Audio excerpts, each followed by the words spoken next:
Um, Hi, family, community, anybody who might be coming across this.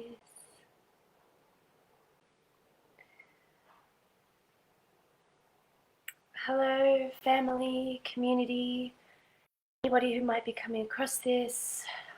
My name is Violet CoCo. I'm 31 years old, and I have recently been engaging in civil resistance to protect the planet. I currently study philosophy at Macquarie University. I would like nothing more than to be starting a family right now with my beautiful partner Andrew. But I feel that this world is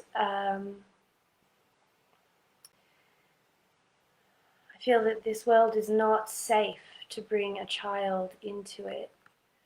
And saying that my frame rate is not set up right, but anyway, hopefully it's okay. If not, I'll redo it. I feel like this world is not safe to bring a child into it, and I would love nothing more than to be doing that. However,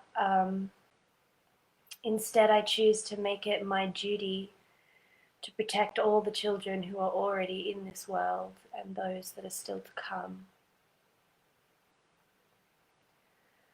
We are in danger. Our planet is destabilizing faster than scientists predicted. They've been trying to call attention to this imminent disaster for decades, and they have done that with growing alarm, and they've urged our governments to meet targets that will keep our only home, this beautiful planet, livable. And yet our government fails to meet those targets, and not only do they fail to meet those targets, they actively work to go far and above what we can do on this planet and still keep it livable.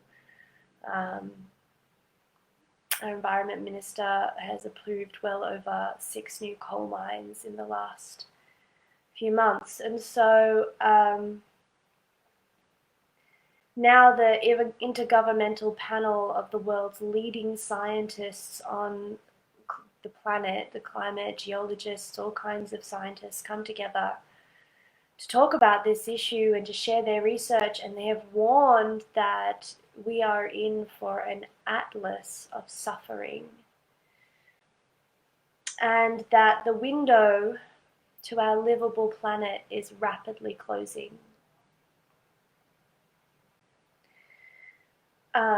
When I heard that, I just went into emergency mode. I dropped everything that is important to me, and I put on my brave pants and I went out into the world to try and draw attention to that emergency that we face.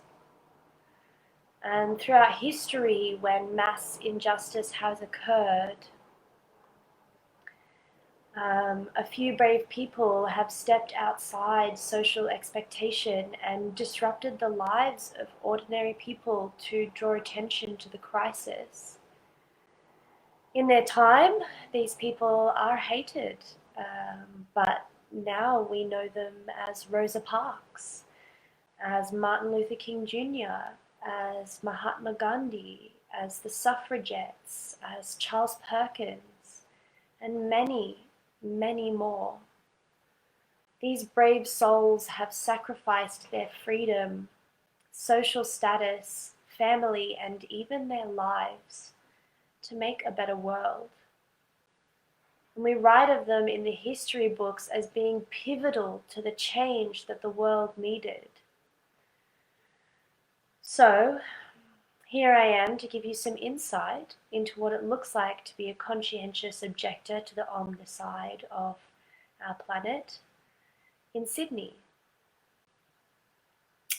So, first, when I'm arrested, or when we are arrested, we're met as peaceful activists with what the police call a pain compliance hold. which is where they twist our wrists like this, emitting immense amounts of pain and sometimes permanent damage. You might have seen the photo flying around of mother of two Karen as she cries and screams in pain, even though she is complying. They kept her in that hold. And she was in pain from that for hours. They then put you in what they call the dock, which is a little metal seat with a glass wall in front of you, and you're facing the police desk, and they're supposed to keep you there for maximum 6 hours, but we often found ourselves in that dock for 10 hours, easy. And as a vegan, and a vegan because I'm Buddhist, it's my religion, and therefore I argue that they are committing religious discrimination if they don't feed me, and they have a duty of care to feed me, but often I would not be fed, and I would go days without food as I went through the system to uphold the integrity of my spiritual practice and also engage in civil resistance, non-violent civil resistance. Once we're charged and refused bail, we move to the remand centre, which I like to call the outer circle of hell. It's underground and the place is absolutely filthy. They refused to give me toilet paper. There you go, Sharon says she was in the dock for 20 hours. They refused to give me toilet paper. I said to them, I have rights. They committed that if you want rights, don't do crime, which is an incredibly dangerous mentality. Everybody has human rights, whether you commit crime or not.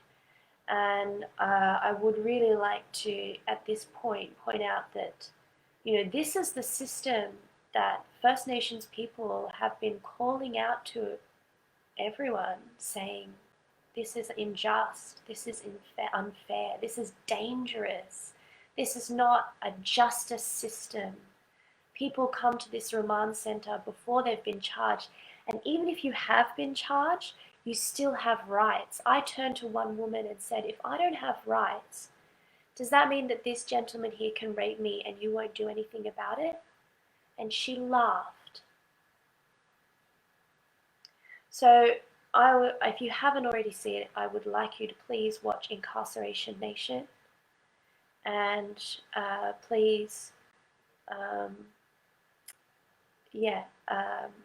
enlighten yourself to what our justice system is committing. And when you get out and you go and complain to the police, you say, hey, this is what happened to me. Is this fair? They say, oh, well, they're not the police, so.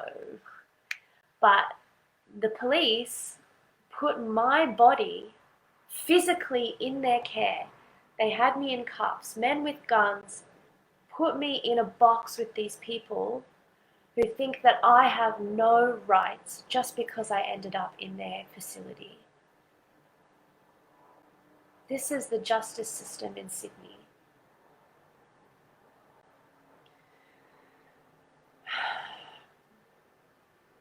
On the last day, they finally decided to give me a meal.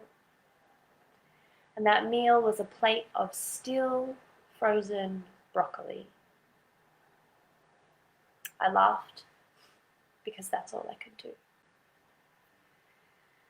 But the whole time I was in there, I want you to know that I stayed strong because of song. I sang and I sang and I sang and I sang till I had no voice left to sing, and then I kept singing and I sang that we shall overcome, because we will, my friends, and we can overcome. So Now I'm on 24-hour house arrest. I'm here asking for your help.